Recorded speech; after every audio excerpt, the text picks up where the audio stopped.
de Edward Thomas Lawrence. Dicen también de él que tenía una risita muy estrepitosa, una risa nerviosa, estrepitosa, posiblemente porque siempre estaba pensando que todos se fijaban en él, que tarde o temprano iba a meter la pata. Sí, lo pasó realmente mal. Pero tuvo buenos estudios, tuvo una buena escuela y consiguió formarse adecuadamente. Ya os digo que mientras que sus compañeros practicaban deportes colectivos, jugaban al fútbol, jugaban al rugby, él desestimaba esa posibilidad y se encerraba en las bibliotecas. Incluso dicen que en Oxford llegó a investigar, llegó a explorar el curso de las aguas subterráneas de aquella localidad. Siempre solo, casi sin amigos. Llegó el tiempo de instituto, llegó el tiempo de universidad y buscó su vocación y la encontró. Estudió nada más y nada menos que la historia medieval, cursó estudios de historia medieval. Cuenta Robert Graves en su biografía que consiguió leerse los 50.000 volúmenes de la biblioteca de Oxford Union. 50.000 volúmenes en tan solo 6 años. Dicen que Lawrence podía leer hasta 18 horas diarias, 18 horas diarias. Consumía libros, lo quería saber todo. Huía de los libros prescritos por los grandes profesores. No quería saber nada de esos libros. Buscaba otras temáticas, buscaba otros mundos, imaginaba aventuras. Quería soñar, era la única válvula de escape para su afligida realidad. Y desde luego que encontró aventuras. Y pronto empezó a fijarse en Oriente. Y en Oriente estaba el desierto, y en Oriente estaban los árabes. En Oriente se encontraba una civilización enigmática. Nos encontramos en el verano del año 1909. Lawrence tiene 21 años y acaba de licenciarse. Ya es todo un experto en historia medieval. Aquí tiene un mentor, un preceptor. Es el gran catedrático de historia, David Hogarth. David Hogarth le aconseja: cógete un año y prepara tu tesis doctoral. Vete al sitio que sueñas, vete al sitio que imaginas, que quieres, que añoras. Vete a Oriente. Y allí descúbrete a ti mismo. Y sobre todo, descubre cosas para contarlas a los demás. Y él elige una tesis, elige un argumento para su tesis doctoral. Nada más y nada menos que la arquitectura militar en el tiempo de las cruzadas. Así que en el año 1909 tenemos a un jovencito de 21 años que marcha solo, como siempre, rumbo a la aventura. Siria le estaba esperando.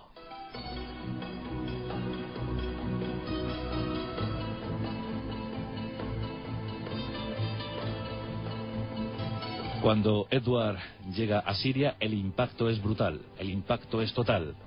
Se enamora desde el primer momento de aquella tierra. Quiere ser como aquellos árabes. Empieza a vestir como ellos, empieza a comer como ellos. Él siempre dijo, nos lo contó después en su biografía, Los 7 pilares de la sabiduría. Nos decía en esa biografía que para ser árabe debes ser completamente como ellos. Vestir, comer, sentir, vivir como ellos. Es la única manera que tienes para que ellos no recelen de ti, para que sientan que eres uno de los suyos. Y así le tenemos durante un año caminando por Siria. Es la epopeya de las 1000 millas, andando solo por el territorio, 1000 millas, más de 1600 kilómetros andando solo, descubriendo cómo fueron aquellas plazas fuertes de los cruzados, dibujando, escribiendo sobre cómo fue el devenir, el deambular de los cruzados por tierras sirias. Cuando completa el trabajo, al cabo de un año, regresa a Oxford y es recibido en loor de multitudes. Todos le aclaman. El trabajo es perfecto. En 1910, con 22 años tan solo, Edward Thomas Lawrence está consagrado ante sus condiscípulos. Todos aplauden el esfuerzo, todos le valoran, pero él sigue soñando. Quiere volver a Siria, quiere volver a las tierras de los árabes. Por tanto, Hogarth le propone para que sea becado y forme parte de una expedición arqueológica. Nada más y nada menos que las riberas del Éufrates. Allí van a buscar, entre diferentes excavaciones, el mundo de los hititas. Allí va a descubrir Kashmir. Kashmir es un yacimiento impresionante. Allí vivirá 4 años, 4 intensísimos años. Conoció el árabe. Dicen que llegó a dominar más de 12.000 palabras. Sus críticos dirían que no lo conocía tan a la perfección como luego nos lo vendieron. Pero desde luego manejaba con fluidez el árabe y algunos dialectos. Y era capaz de dirigir las excavaciones y sobre todo dirigir a más de 200 árabes que trabajaban en ellas. Se quita la camisa, trabaja con pantalones cortos y con sus botas. Se broncea en el sol del desierto. Es un chico valiente, no tiene miedo. Sabe que esa es su tierra, sabe que ese es su verdadero país. Y Lawrence conoce el amor. Conoce el amor, sí señor. Un joven hermoso, guapo, que trabajaba como aguador de aquella expedición. Dajome era su nombre y tenía tan solo 15 años. Dicen que Lawrence se enamoró profundamente de él. Dajome le hablaba de su tribu, Dajome le hablaba de su gente. Y Lawrence concibió la idea de dar un regalo para Dajome, para él y para todos los suyos. Darle un país propio, un país independiente.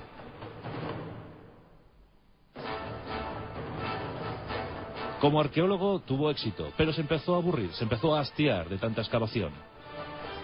Lawrence buscaba aventuras, quería aventuras. También era un gran patriota, por tanto, en enero del año 1914 se incorpora al servicio secreto británico. En la zona, los turcos. 4 siglos de dominación.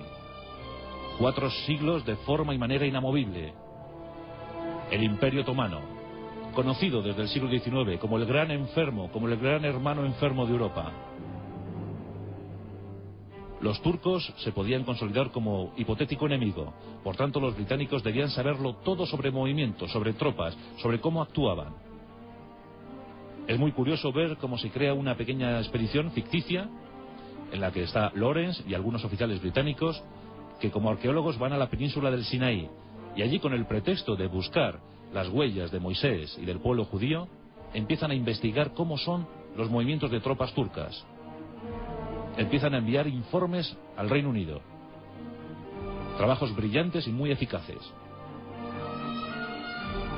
Así llegamos al mes de agosto del año 1914. Tenemos a un Lawrence con 26 años que ve como su país entra en la Primera Guerra Mundial. El gran conflicto de naciones. Una guerra como hasta entonces jamás se había visto. ¿Qué decisión tomarían los turcos? ¿Qué harían los turcos? ¿Qué posición adoptarían las tribus árabes? Lawrence se alista al ejército. Y gracias, una vez más, a la amistad del profesor David Hogarth, ingresa en el mando estratégico de cartografía. Va a ser cartógrafo, va a ser topógrafo. Después de un corto periodo de tiempo en Londres, es destinado a Egipto. En el Cairo le están esperando. Los británicos mantenían allí su presencia desde el año 1882. Lawrence es asignado al mando de cartografía como teniente. A finales de 1914 es ascendido al rango de capitán. Era capitán sin haber pegado un solo tiro, pero comienza a cansarse. Le aburría esa situación. En alguna de sus cartas afirmó: no estamos haciendo nada. Estamos dejando pasar esto sin hacer nada. Hay que tomar rápidas y enérgicas medidas. Por si fuera poco, en el año 1915, en ese año de inactividad casi para Lawrence, 2 de sus hermanos fallecen en el frente francés. En las trincheras embarradas de Francia mueren 2 de sus más queridos hermanos. Lawrence quiere hacer algo. Su oportunidad estaba a punto de llegar. Nos situamos en el mes de junio del año 1916. Tras 2 años de combates, los árabes, las tribus árabes, se alzan en armas. Es el momento de dar batalla a los turcos. Quien toma la iniciativa es el emir de la Meca, el gran Hussein, el gran emir Hussein, dominador del territorio desértico de Yehad. En Yehad se prepara la sublevación, se prepara el alzamiento, las tribus se empiezan a unir. Se clama venganza contra los turcos. Las tribus se lanzan al ataque.